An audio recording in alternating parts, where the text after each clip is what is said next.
KI5CY here, and well, let me turn some radios down.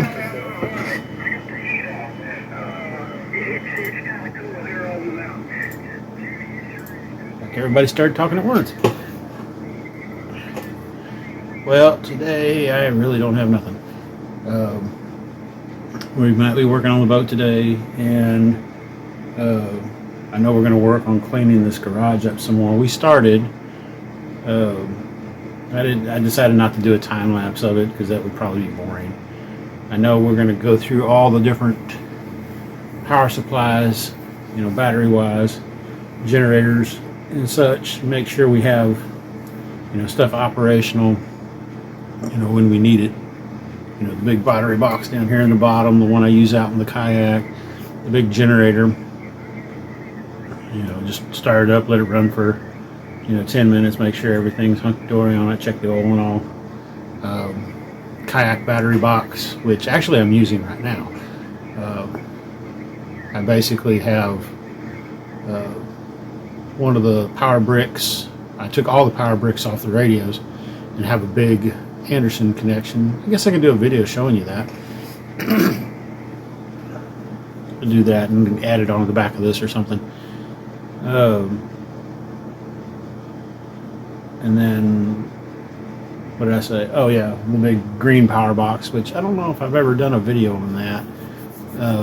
It's something I built a couple years back, and I haven't used it that much. I think I used it for heater out at the sidewalk sale, and used it a couple times. Used it during Snowmageddon. Not for very long, mostly just to run. Not Snowmageddon, the last big storm we had. The power went out, and I basically used it to turn the TV and the internet back on until the internet at the main station decided it didn't have any power, and then of course I was screwed after that. And we didn't have any cell phone because the tower was down too, because there was no power. We still had lights. Figured I'd do a quick video like how I do these. So I'll show you how I do that. Let's see. Try to figure out how to keep this in the frame.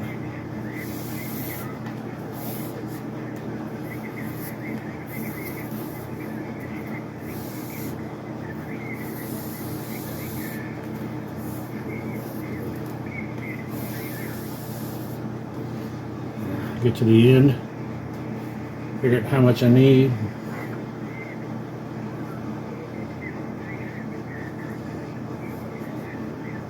About that much.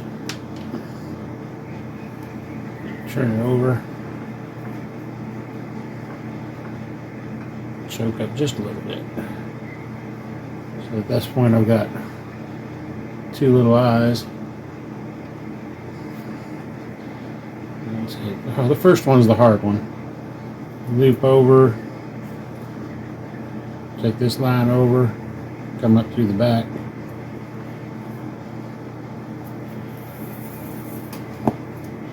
Pull it through. Take this one, pull it tight. Then take this one here. This is the one that makes it difficult.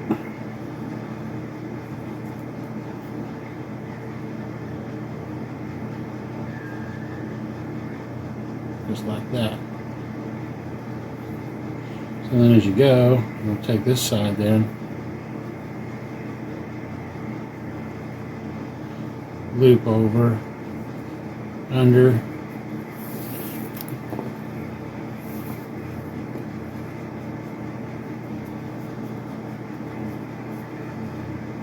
and you just pull it tight. Then rinse and repeat. This probably isn't the greatest color to work with.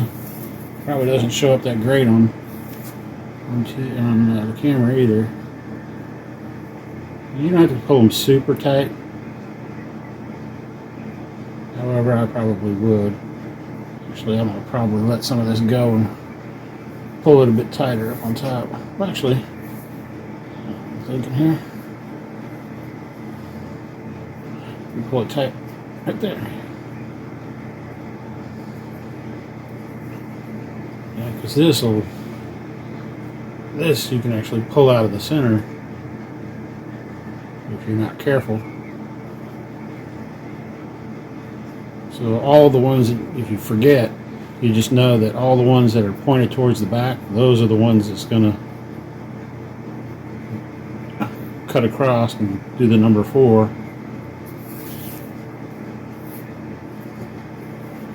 Tighten it up. This one's on the bottom. There's your, I don't know if you can see that, number 4.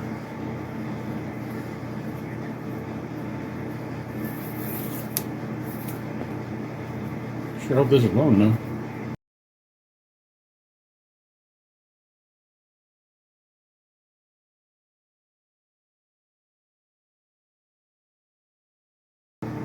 Kind of see what it starts to look like. There's all kinds of little different kinds on the internet show you how to do this.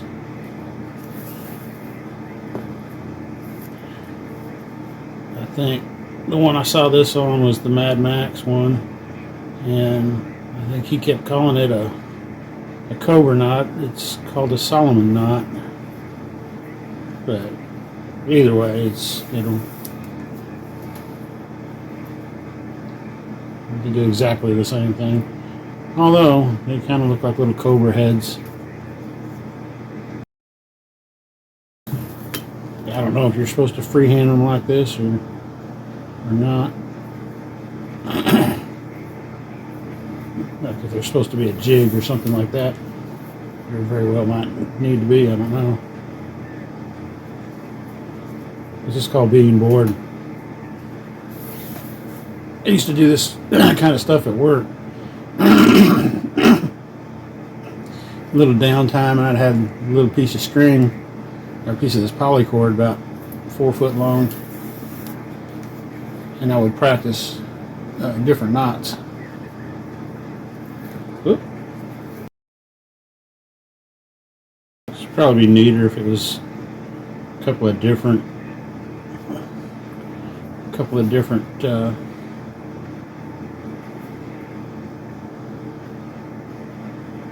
colors that I was working with, because I don't have to use just one piece of rope. I could do it with like 2, 3, 4 different pieces of rope. Like in the center I could have done black, and each side I could have done like coyote and olive drab.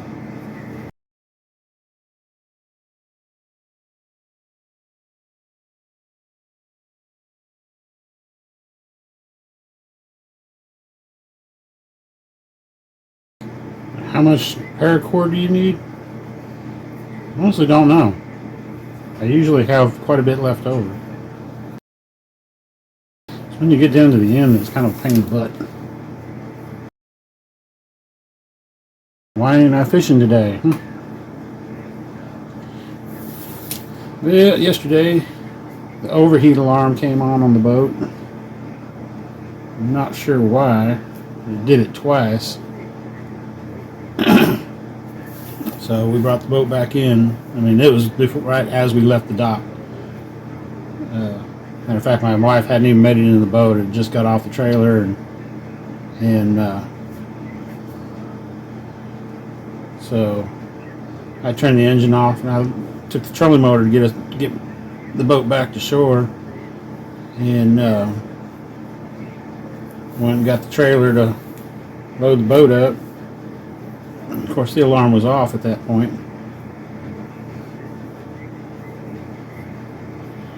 So I used the trolling motor to get it close enough, to the boat or to the trailer, so that I could start up the regular motor and get it on the trailer. And then I let it run for a little while, and then the alarm came back on. So I have no idea obviously it's getting hot, and there's got to be some reason that alarm's going off. So we got it all loaded back up and came home. I put it in the tank, and I couldn't get the alarm to go off again.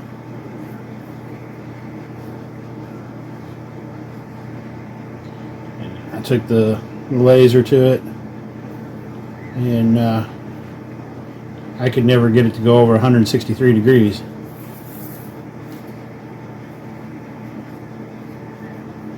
So, with that little bit of information, I decided I looked in the climber and said that 163 is its nominal operating temperature. So I've got in my shopping cart whole new the two thermostats, the gaskets. I think it's a bypass plate in there, and I've also got a new water pump. Water pump housing everything, and because it pumps water just fine. But I mean, this engine's 40 years old. It's not going to hurt to change all that stuff. And for the small price of 150 bucks, a little extra peace of mind, because that's keeping me from spending, anywhere from $6,000 to $10,000. Well, that size engine is probably pretty close upwards of $10,000. So for a new one, which I'm not about to spend that much money on a boat motor.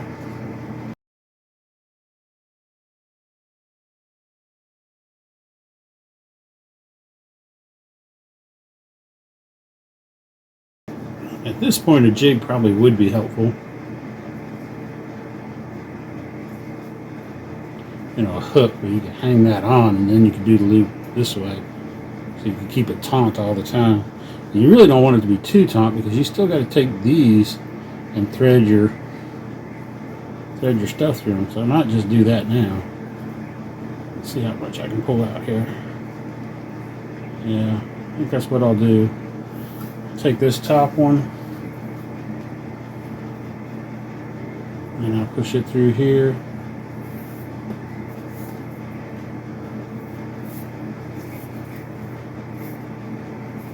Like that. I'll take this one here, and I think I'm pulling it through the bottom.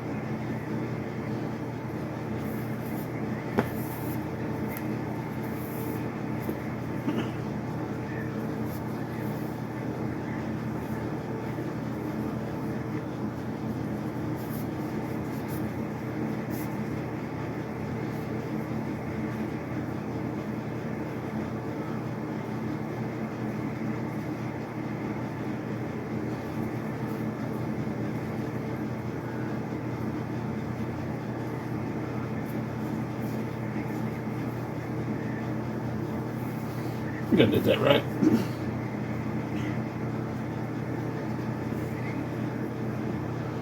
So at this point, you're going to want to pull it loose right over here and lift these up. I don't have anything to poke it out with. Let me see if I can do it with this.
Okay, then here you can do the same thing, except take one loop, go one side, take the other loop, go to the back side, and take it through like this, right?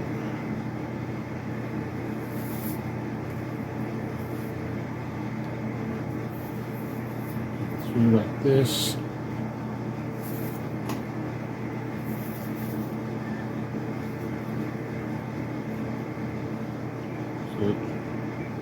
Yeah, I got that right. Kind of does like a clover leaf kind of pretzel looking thing.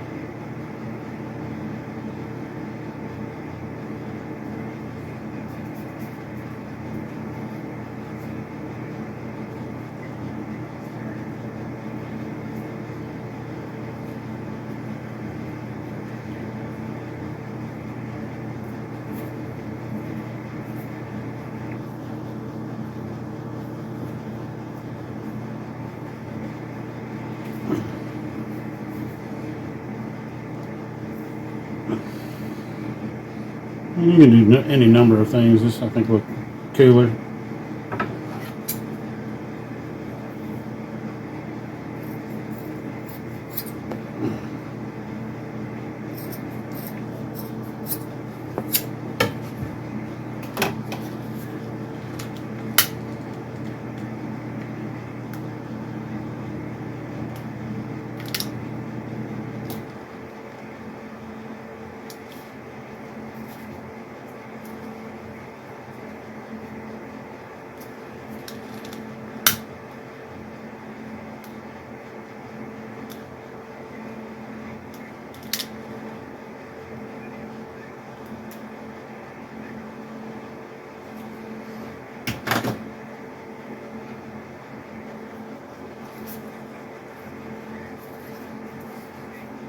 I made it too small.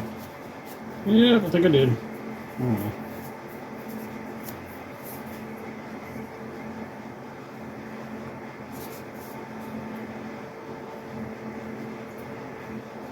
That's pretty much it.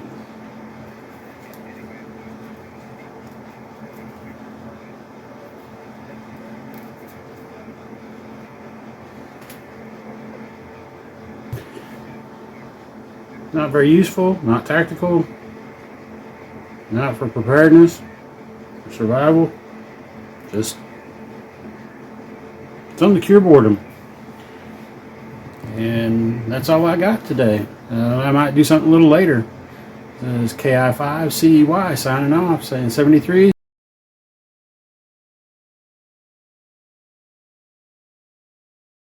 Bonus footage. Excuse the mess, it's always like this. I said I was going to do a simple explanation of what I had on my battery rack earlier in the video. Basically, I got this timer here that comes on from 10 until 6 that powers this little power brick here. It's a 30 amp 12 volt brick, which goes into this box here, this Pelican box, that's got a BMS on 4 lithium iron phosphate 100 amp hour Cal batteries. Off of that, come out, and I go inside of this little distribution block. Got a 40 amp fuse, and then 25, 25, 25, 25, and 25. From there, they go to my Go box that has an FT891, which isn't always sitting here. It's my Alinco DXSR8T FTM100 that does the wires X mainly. Another FTM100, which is actually just I used to connect the repeater and everything else. And then my IC7300. The antennas that are hooked up to them. This one here is AV14 AVQ. The one on this is an off-center fed Wyndham dipole. I can't remember the two exactly the same trams, like 1480 or something like that. And then I just have a 40 meter and a 20 meter wire dipole on this. And that's it for the bonus footage. Be good.